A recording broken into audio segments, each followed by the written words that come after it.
عوامی متحدہ Pakistan district asset کے جنرل سیکرٹری پیرزادہ ذیشان کا کہنا ہے کہ ملکی صورتحال پر ہر طرف تشویش پائی جاتی ہے۔ یہ بات انہوں نے میڈیا سے گفتگو کرتے ہوئے بتایا کہ جیسا کہ آپ جانتے ہیں کہ پاکستان کے جو حالات ہیں اس ٹائم کس طرف جا رہے ہیں، ڈالر بلند ترین سطح پہ جا رہا ہے اور مہنگائی نان اسٹاپ ہے، مہنگائی کوئی اسٹاپ نہیں ہے۔ آج کوئی چیز اگر آپ دکان پہ لینے کے لیے جاتے ہیں تو آج کے کچھ ریٹ ہیں، کل کے کچھ ریٹ ہیں۔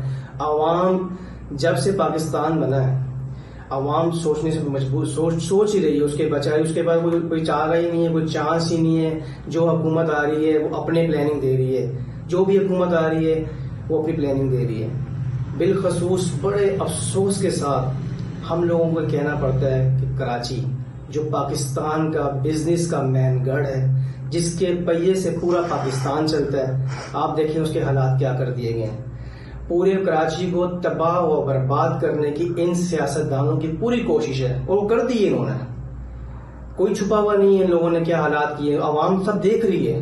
سوشل میڈیا ہر چیز دکھاتا ہے، الیکٹرانک میڈیا کیا پتہ نہ دکھا پائے کیونکہ ہر چیز کا پریشر ہوتا ہے، لیکن سوشل میڈیا میں آپ لوگ سب دیکھ رہے ہیں۔ میں عوام سے بالخصوص جو ہے عوام سے میں ایک ریکویسٹ کرتا ہوں کہ خدا را اب دیکھ لیں کہ حکمران کیا کر رہے ہیں آپ لوگوں کے ساتھ۔ اگر ابھی بھی ہم نے آنکھیں نہیں کھولی تو آخر کب کھولیں گے؟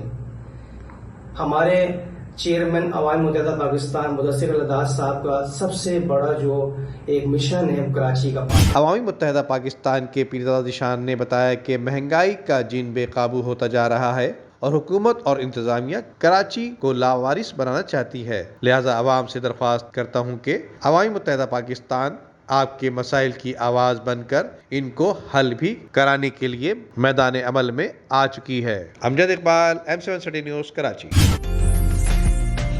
عمدہ میں پکائیں اور جی بھر کے کھائیں۔